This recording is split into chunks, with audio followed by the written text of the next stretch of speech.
Pois bem, vamos lá. Nossa série de mensagens, virtudes esquecidas porém notáveis. Por que a gente está falando sobre essa questão das virtudes esquecidas e qual a relevância disso para nós? Nós vimos, a partir da semana passada, um panorama da nossa cultura, que há um conflito entre o pesado e o leve. Ninguém quer mais coisas pesadas para a sua vida, todo mundo quer uma vida light, uma vida leve. E quando a gente busca uma vida leve, somente leve, a gente corre o risco de jogar tudo que é pesado fora. E se eu jogo tudo que é pesado fora, eu entro num conflito que o Gilles Lepovsky, no livro dele, Da Leveza, Rumo a uma Civilização Sem Peso, ele fala que o paradoxo é que quanto mais a sociedade funciona na base do veloz e do leve, mais o cotidiano se torna pesado. Então, quanto mais velocidade você ganha, você tem em smartphone, em mobilidade e tudo mais, quanto mais veloz, não fica mais leve, você arruma mais compromisso, mais pesado fica. Então, quanto mais você retira as coisas pesadas da sua vida, você acaba num paradoxo, a vida acaba se tornando muito pesada. Ele dá o exemplo do carro. O carro é um exemplo de mobilidade, então para você ir mais rápido, para você ter mais tempo livre. E o que acontece? Você vai sair de férias e você acaba no condicionamento. Aí suas férias acabam ali. Ou seja, aquilo era para ser mais rápido, mas a tecnologia e o consumo das pessoas faz com que aquilo que era para ser leve se torne pesado. Então, quanto mais leveza a gente busca, mais pesada a vida se torna. E ele analisa isso vindo para dentro do cotidiano das pessoas. Só que ele não consegue responder bem esse conflito. Ele diz, na resposta dele, é que a educação fará com que as pessoas encontrem um equilíbrio entre o leve e o pesado. A Bíblia já responde totalmente diferente, porque se a educação funcionasse, a época do iluminismo tinha revolucionado o mundo. E o iluminismo, que era a mentalidade, o pensamento de que dá educação para as pessoas, que a educação vai iluminar a sociedade e ela vai se tornar uma sociedade melhor. E o que a sociedade fez? Guerra Mundial I, Guerra Mundial II, bomba atômica. Ou seja, quando deram conhecimento para a humanidade, ela aprendeu a matar melhor. A Bíblia já responde de outra forma. A Bíblia responde dizendo o seguinte: não adianta você jogar fora tudo que é pesado. Você tem que aliviar a bagagem e jogar fora algumas coisas que são pesadas. Mas a leveza você só vai atingir quando você abraça algumas coisas pesadas, mas essenciais para que você tenha uma vida leve verdadeiramente. Então só quando eu abraço alguns compromissos, ou seja, quando eu abraço o peso de viver com Deus, com a sua ética, com a sua moral, aí sim eu vou caminhar para uma vida leve de verdade. Por isso a gente colocou esse tema. São virtudes que foram esquecidas na civilização do leve, mas que são essenciais para nós hoje. Na semana passada nós falamos da virtude da fé. Hoje nós vamos falar de outra virtude. Na verdade, duas. Nós vamos falar sobre esperança e amor. Por que a esperança e o amor se tornariam hoje tão relevantes a ponto de serem essenciais para tornar nossa vida leve de verdade? Eu vou chamar um outro pensador aqui para nos ajudar, para você poder entender o que está acontecendo no mundo. As nossas mensagens aqui, eu não sei se funciona, mas eu entendo que é o mais correto. Se não funcionar, você me diz, por favor. Eu sempre procuro fazer um panorama para você poder enxergar o que está acontecendo. Fala, nossa, é isso mesmo, isso está acontecendo. E aí eu tento dar uma resposta bíblica para esse cenário, para te dizer o quanto que isso tem influenciado a sua vida e qual a resposta bíblica para isso. Por isso que eu trago pensadores, trago livros, trago algumas coisas para você poder ver o cenário que você está vivendo. Porque quando a gente está no meio do furacão, falar em furacão, a gente tem que estar intercedendo lá pelos Estados Unidos, mas quando a gente está no meio do furacão, a gente não consegue enxergar o que está acontecendo, a gente está no embalo. Mas quando a gente sai, ou quando alguém dá um panorama para a gente e configura como é que está a sociedade, fica mais fácil da gente perceber como é que estão as coisas. Então, eu quero chamar esse pensador aqui, Anthony Giddens. O Anthony Giddens, ele fala o seguinte, ele desenvolveu a teoria da estruturação. Grosseiramente dizendo, a teoria da estruturação diz que o cenário onde o ser humano está envolvido, está vivendo, influencia poderosamente na forma dele se comportar. Se você está você está presente numa sociedade corrupta, muito provavelmente você vai ceder a atos de corrupção. Se você está numa sociedade que não tolera a corrupção, muito provavelmente você vai se tornar uma pessoa mais digna e não corrupta. Ele diz que esse meio influencia poderosamente na forma que a gente se comporta.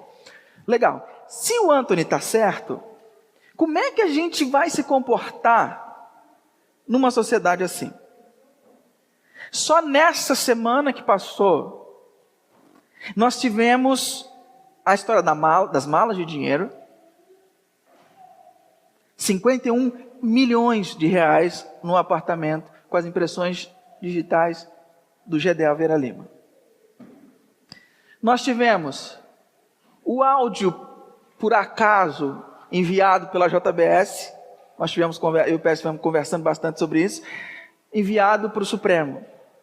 E aí causa um reboliço para rever, o pedido de prisão já foi emitido, um pedido de prisão para o Joesley, para o Ricardo Saldi, que é o cara que delatou junto com o Joesley, e para o Marcelo Miller, o procurador que é acusado de ter tramado todo o esquema para pegar o presidente, etc. e tal.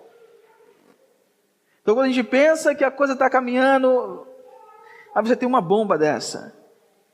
Na mesma semana, a Procuradoria-Geral da República oferece denúncia contra 2 ex-presidentes da nação, por obstrução de justiça e etc. e tal. Não o suficiente. Você vê a Operação Lava Jato no meio de tudo isso, fazendo uma catança no Rio de Janeiro, porque descobriram um esquema de compra de voto para a eleição do Rio como cidade-sede. E isso são só notícias da última semana. Eu não fiz um apanhado do mês. Foi só da última semana. E não peguei as notícias de sexta-feira. Porque sexta-feira já teve o pedido de prisão e etc. e tal. Parece, quando eu olho para um cenário desse, que a gente vive numa sociedade onde o mais esperto sempre ganha. Parece que o mais esperto sempre leva vantagem. E se o mais esperto sempre ganha e sempre leva vantagem, por que eu vou ser trouxa? Percebe? Você olha para os líderes, você olha para os políticos, você olha para as pessoas que deviam dar o exemplo e não dão o exemplo, por que eu vou dar o exemplo? Quando eu olho para um cenário como esse cenário mina a nossa esperança. Fala sério. Mina a nossa esperança de ver políticos votando de forma decente, de não ver mais maracutaias, de ver pessoas honestas, dinheiro público sendo colocado no lugar certo. E o pior de tudo, mina a esperança que o trabalho honesto e a integridade serão recompensadores. A gente perde a noção disso. A gente não tem mais gana para acreditar nisso. Mas mina também porque a nossa esperança está pautada no etéreo. Falei palavra difícil agora, né? Por que ela está pautada no etéreo? Naquilo que você não pode pegar, no abstrato. Porque no fundo, nós colocamos nossa esperança em políticos, nós colocamos nossa esperança em pessoas, em líderes. E quando essa esperança se esvai, você coloca sua esperança em quê? No seu trabalho duro? No seu trabalho honesto? Você não tem aonde colocar a sua esperança, então você acaba colocando a sua esperança só por ter esperança. E ela vai minguando como um sorvete no sol, porque ela não está pregada em algo sólido. Ela não está protegida. Você tem esperança de dias melhores, como a música do Jota Quest, dias melhores virão. Tá, dias melhores virão. E aí você vê todo dia no jornal que não estão vindo, você acaba vivendo sem esperança. E é quase que... é bem mais fácil você viver sem esperança, num cenário desse. É mais fácil você viver sem esperar mudança. Vai viver na sua vida. Eu vou indo, vou caminhando, vou prosseguindo. Por quê? Porque eu não tenho esperança em nada melhor. Então eu vou fazendo a minha seguridade social, eu vou fazendo, protegendo os meus filhos, vou fazendo. Por quê? Porque eu não tenho esperança. E aí você não tem como dar. E sabe o que é pior? Porque você não escolhe isso. ela acaba sendo roubada de você, essa esperança. É como se ela estivesse na sua mão, como a areia do deserto. Quando mais você tenta fechar e segurar, mais ela escorre pelos seus dedos. A esperança, ela é roubada de você pelo cenário em que a gente vive.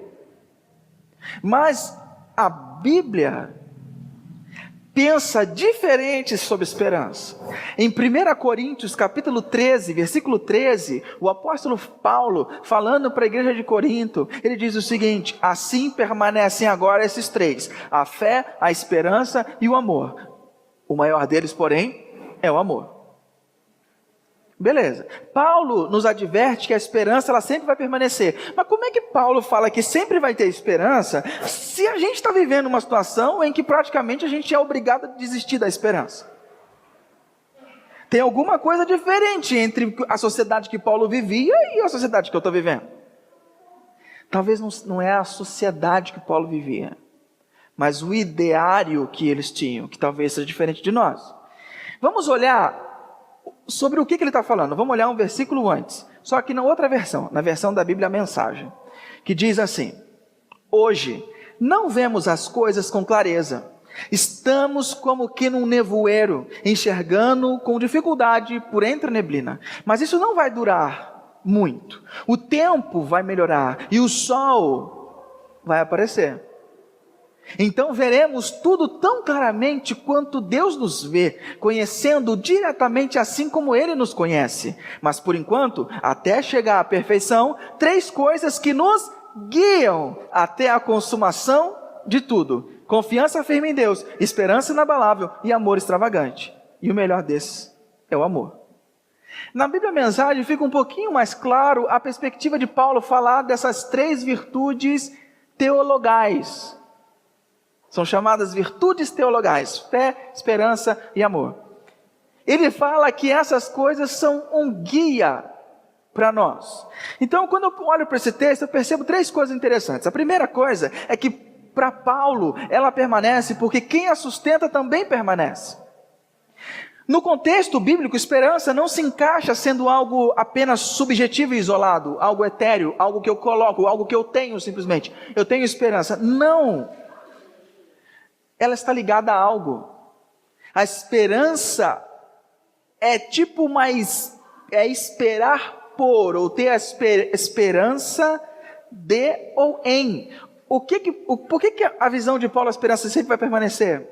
Porque a esperança é como um imã de geladeira e Jesus é a placa de metal. E aí a esperança é colocada em Jesus.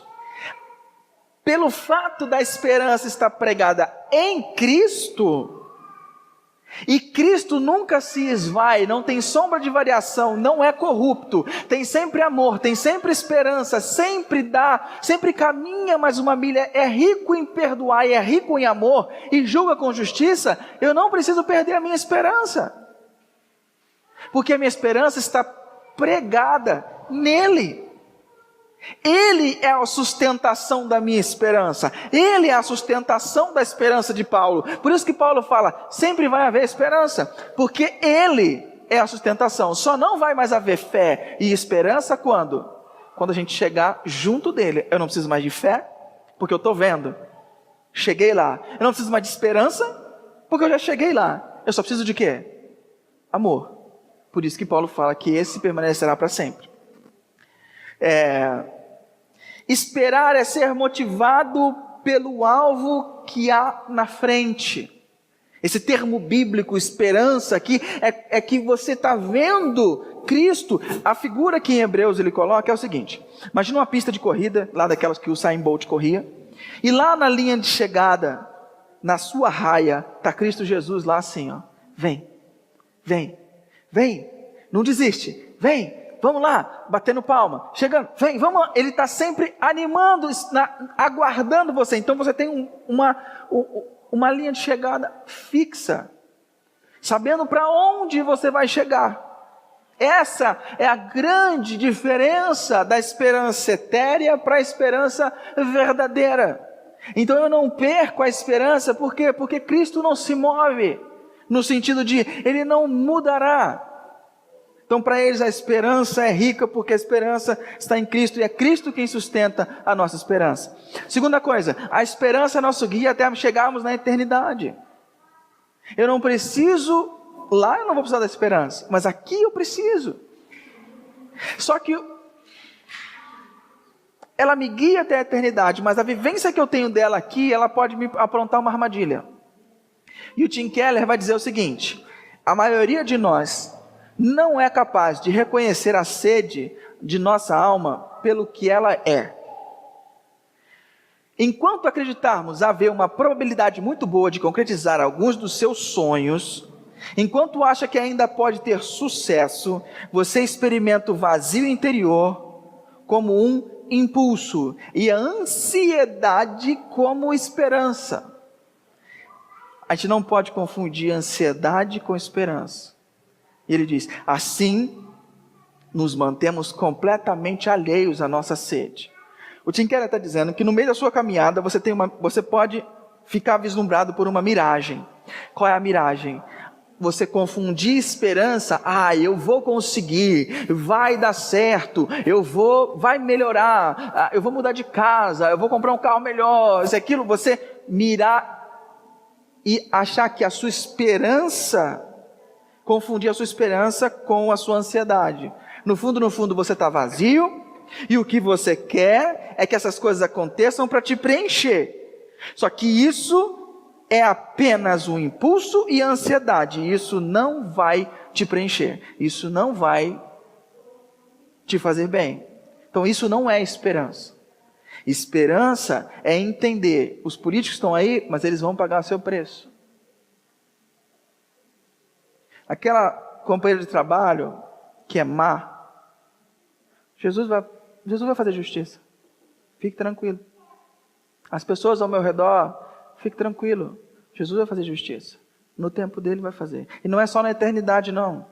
O julgamento de Deus acontece no aspecto temporal. Então você não precisa viver desesperançoso. Terceiro, através do exercício da esperança, somos guiados a águas tranquilas. Perceba a construção da frase: através do exercício da esperança. Olha, que exercício da esperança! E aí o Cortella nos ajuda muito, porque muitas pessoas acham que esperança é você sentar e esperar. E não é. A esperança bíblica é uma atividade, é você exercendo a sua crença em Cristo, e isso vai guiando você pelos caminhos. Não é para você sentar com a boca escancarada, cheia de dentes, esperando a morte chegar, como dizia Raul Seixas. Não! E o Cortella fala muito bem sobre isso. Ele diz assim: a coisa mais importante que podemos ter na vida quando não temos nenhuma outra coisa é a esperança. Mas é a esperança do verbo esperançar. Tem gente que tem esperança do verbo esperar. E esperança do verbo esperar não é a esperança. É esperar, é espera. Esperançar, de onde vem a palavra esperança, é ir atrás, é buscar, é não desistir. Por isso, se você não tem nada, mantenha a esperança. Coaduna com o que está na Bíblia. Bate com o que está na Bíblia. Jesus nunca disse, só em momentos específicos que ele fala: aquieta-te, fica quieto, essa batalha não é sua, senão do vosso Deus. Não precisa fazer nada que eu vou fazer. Em alguns momentos ele fala isso. Mas na maioria das batalhas, na maioria dos desenvolvimentos, os apóstolos, os discípulos, eles iam, caminhavam, e a coisa ia acontecendo. Nós não podemos ser iludidos pela esperança, como diz o Cortella, do verbo esperar. Precisamos ser ativos, exercitar a esperança. O exercício da esperança vai te levar a águas tranquilas, e não por águas tranquilas. Não quer dizer que vai ser fácil, mas o destino final é águas tranquilas. O Albert Schweitzer diz: a tragédia de um homem ou de uma mulher é o que morre dentro dele enquanto ele ainda está vivo. Se você perder a esperança, no fundo, você terá uma espiritualidade zumbi, morto vivo. Se você deixar morrer dentro de você, mas como que eu deixo morrer? Ora, Até nas cartas do Apocalipse, Jesus fala, adverte, não deixe morrer, aviva, vamos lá. Paulo fala, não extingais o Espírito. Há como você se tornar seco, ressequido por dentro, vivo por fora e morto espiritualmente. Tem como? Tem. Paulo fala, não extingais o Espírito, é como uma brasa fora do braseiro, a brasa vai apagando. E aí a pessoa vai na igreja, ela louva, ela faz tudo, mas ela não tem vida, ela não tem um relacionamento próximo com Jesus. Ela até fala com Jesus, mas ela não sente mais, o coração não bate como antigamente. É um zumbi. E por que se torna zumbi? Porque deixou morrer o que está dentro. Então, quando eu não cultivo a minha espiritualidade, é como se fosse uma flor, uma planta muito frágil, que eu preciso regar todos os dias, cuidar, ter a quantidade necessária de sol. Eu preciso regar aquilo. Se eu não rego aquilo, eu vou ficando uma pessoa amarga, eu vou ficando uma pessoa seca, eu vou ficando uma pessoa irasciva, cheia de raiva e de ira. Quando eu perco a esperança, essas coisas morrem dentro de mim. E não tem nada pior para o Albert Schweitzer do que uma pessoa que morreu por dentro. Esse não é o que Jesus nos chama. Até na cultura brasileira há um rompante de esperança. Na música, por exemplo, de Nelson do Cavaquinho, Juízo Final, que ele fala, o sol há de brilhar mais uma vez, a luz há de chegar aos corações, do mal será queimada a semente, o amor será eterno novamente. É o juízo final, a história do bem e do mal. Eu quero ter olhos para ver a maldade desaparecer. O amor será eterno outra vez. Quando ele fala que o sol brilhará outra vez, é muito bíblico. É muito bíblico. Quando você olha o versículo 12 e o versículo 13 de Corinto. Mas eu não sei se esse cara estava pensando na Bíblia. Mas eu sei que é inspirador você entender que o mal vai ser extinto, e nós poderemos, então, celebrar com esperança. Por causa de Cristo, não precisamos perder nossa esperança, na realidade mais desesperançosa da humanidade, que é a nossa morte pelo pecado. Cristo Jesus, Ele veio como ser humano, e exterminou quem nos assolava. Ele se tornou nossa esperança viva. Ele exterminou quem nos assolava. Nós estávamos destinados a receber a ira de Deus por conta dos nossos primeiros pais que se desconectaram de Deus, e toda a humanidade então ficou desconectada de Deus, pronto para receber a ira de Deus. Jesus recebeu a ira sobre si, para renovar a nossa esperança. Pronto. E sobre o amor? O que temos a dizer sobre o amor?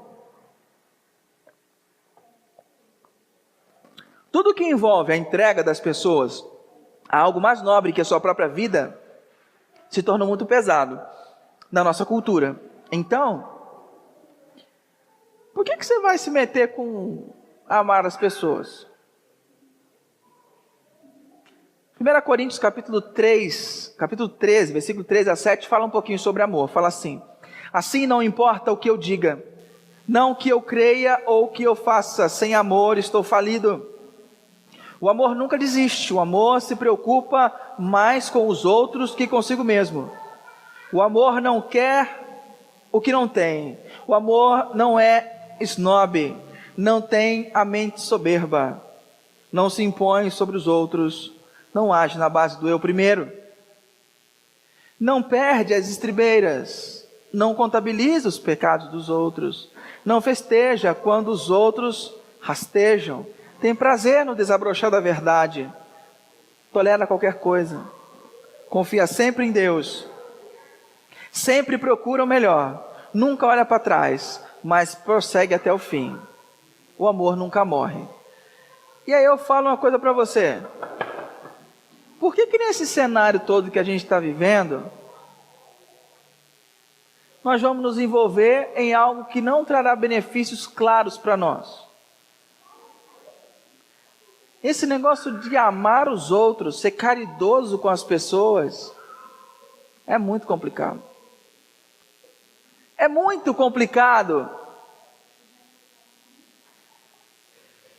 Dá trabalho.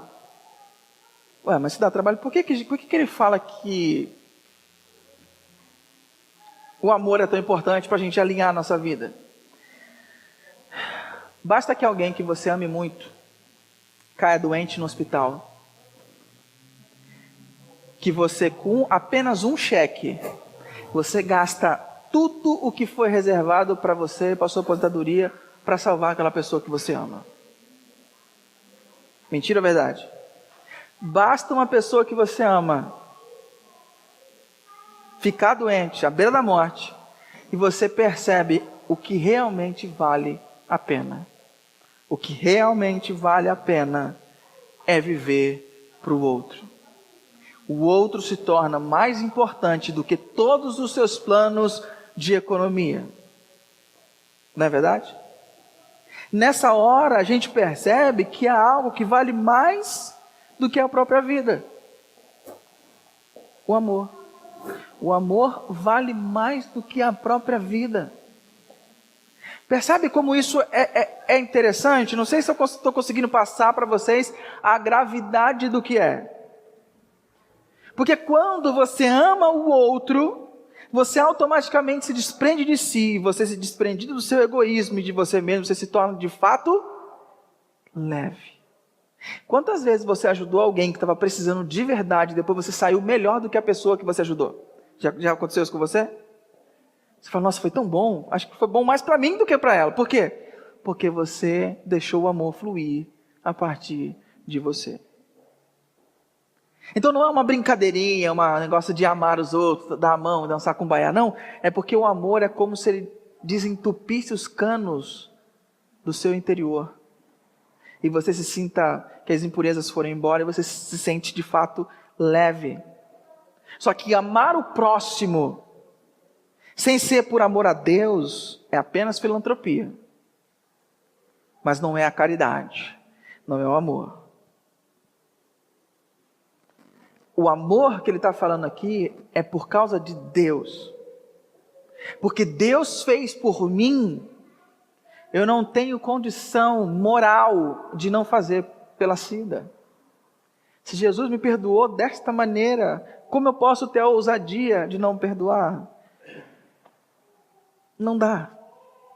Não tem como. Eu sou o que a gente chama de constrangido. Se eu recebi tão grande benefício, se ele foi tão parceiro, por que eu não vou ser parceiro das pessoas? Fica difícil. 1 João 4,19 fala assim: devemos amar como filhos de Deus e não como escravos, por medo ou como mercenários em busca de recompensa, pois precisamos responder ao amor daquele que nos amou primeiro. Eu não sou obrigado a amar como escravo, não há uma lança imposta sobre mim e fala, se você não amar as pessoas, eu não vou te abençoar, eu não vou te amar. Jesus não fala isso. Você não precisa amar como escravo, você não é obrigado. E muito menos você precisa amar como mercenário. Amar as pessoas porque Deus vai gostar de você. Amar as pessoas porque é o que Deus quer que você faça. Amar as pessoas porque você vai ficar bem na fita com Deus. Não. João está dizendo que é uma resposta ao amor de Deus. Eu amo como filho de Deus. Eu amo como filho. Eu amo por prazer. Eu procuro pessoas para demonstrar o amor de Deus através da minha vida. É intencional. E é esse amor, é esse exercício. E isso é pesado, gente. Já é ruim você se preocupar com a tua vida, você ficar se preocupando com a necessidade dos outros. Vai falar que é fácil? Vai falar que é leve? Não é leve. Você perceber em todas as conversas que você participa se surge alguma necessidade. Porque muitas vezes tem gente que é mais intimista, né? Que a pessoa não fala muito. Então, quando ela precisa de ajuda, ela solta detalhes na fala. Detalhes pequenos. Que a maioria das pessoas não percebe que ela está pedindo ajuda e que ela está pedindo socorro. Mas quando a pessoa decide prestar atenção, porque Deus prestou atenção em você quando você não era nada. quando você não tinha nada e não era ninguém, quando você estava morto na sua vida de pecado, Deus prestou atenção em você e te resgatou deste rio de pecado, te trouxe para uma nova vida. Se quando você decide repetir o comportamento de Jesus, você vai ser uma bênção na vida dessas pessoas. Você vai pegar nuances na fala, você vai pegar dicas na fala das pessoas, onde você vai poder exercitar o seu amor. E aí quando você exercita o amor, o que acontece com você? Você fica leve. Entende o paradoxo? Você se envolve com algo que é pesado, e o algo pesado te torna leve. Parece estranho dizer que Cristo nos libertou para amar, mas é de fato, a gente deve amar como Jesus amou. Você está livre para amar como Jesus amou. Mas por que eu tenho que amar como Jesus amou? Não posso amar da minha maneira. Porque o amor desordenado nos escraviza, o nosso amor. Jesus precisa nos ensinar a amar, purificar o nosso amor. Quando Agostinho fala que o pecado é o amor em desordem, quando eu amo coisas fora de ordem, quando eu amo mais algumas coisas do que outras, eu deveria amar outras do que umas. Pecado é um amor fora de ordem. Cristo organiza as prioridades e nos ajuda a amar o que é mais importante. A amar da forma que Ele nos amou. Segunda coisa, o amor nos escraviza quando eu vou amando coisas que não deveriam ser amadas, meu coração entra em regime de escravidão. Quando eu amo coisas que eu não deveria amar, quando eu tenho apreço por coisas que eu não deveria amar, quando eu tenho muito apreço pelo dinheiro, quando eu tenho muito apreço pelos meus bens, quando eu tenho muito apreço pela minha formação, quando eu tenho muito apreço pelas minhas conquistas, ou tenho muito apreço pela minha inteligência, quando eu tenho muito apreço por aquilo que eu não deveria ter, quando eu tenho muito apreço por aquilo que me torna diferente ou maior do que os outros, quando eu tenho amor sobre isso, eu não deveria ter. E isso me torna escravo dessas coisas. Se você ama uma coisa mais do que a Cristo, ou ama uma coisa de forma desordenada, no fundo, o que acontece contigo? Você se torna um escravo daquilo. E por último, esse regime de escravidão chama-se idolatria. Eu passo a colocar a confiança em outras coisas que não no amor de Deus. Passo a depender de outras coisas que não Deus. Aí eu entro na idolatria, na escravidão. Para encerrar, 3 considerações sobre o amor. Primeiro, o amor é um dos nossos guias nessa jornada. Lembra que ele falou que é o guia? A esperança é um guia. O amor é um guia na jornada, em um mundo que busca leveza acima de tudo, mas está sem direção, não sabe para onde vai. Para quem não sabe para onde vai, qualquer caminho serve. E o amor é um guia que me faz olhar direito para cada coisa. Segundo, quando vamos em direção ao outro, ou quando o outro vem em nossa direção, percebemos quanta confiança foi depositada em nós. Já percebeu quando a pessoa vem e confia no seu trabalho? Quanta confiança ele deposita no seu trabalho, na sua competência? Já percebeu quando as pessoas vêm até você e pedem ajuda, ou quando você vai ao outro e a pessoa aceita a sua ajuda, você percebe quanta confiança as pessoas depositam em você, na sua capacidade, na probabilidade de você ser parte da solução do problema. Mas eu só percebo isso quando eu vou em direção ao outro. E terceiro, percebemos a alegria de alguém que sem sua ajuda não estaria naquele estado. Quando eu vou em direção às pessoas, eu percebo a felicidade no olhar do outro, que se não fosse por minha ajuda e por minha participação, ele não estaria tão feliz. Eu sou parte da felicidade de alguém. Mas para isso eu preciso me engajar no que é pesado. Eu preciso sair de mim mesmo.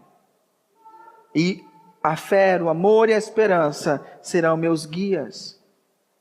Uma fé prática, uma esperança ativa e um amor doador, um amor que vai em direção ao outro. Esses são meus guias. É pesado, mas essa realidade nos completa como seres humanos, e sem isso nós não seremos completos. O Barão Vermelho, na música Meus Bons Amigos, ele falou: o amor sem fim não esconde o medo de ser completo e imperfeito.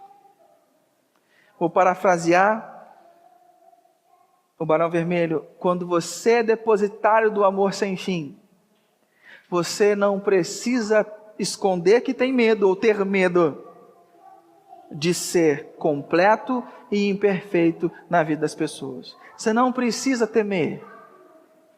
Você pode ir em direção. E qual é a regra, pastor? Qual é a regra? A regra é simples. Agostinho diz: ame a Deus e faça o que quiseres. Ame a Deus e faça o que você quiser.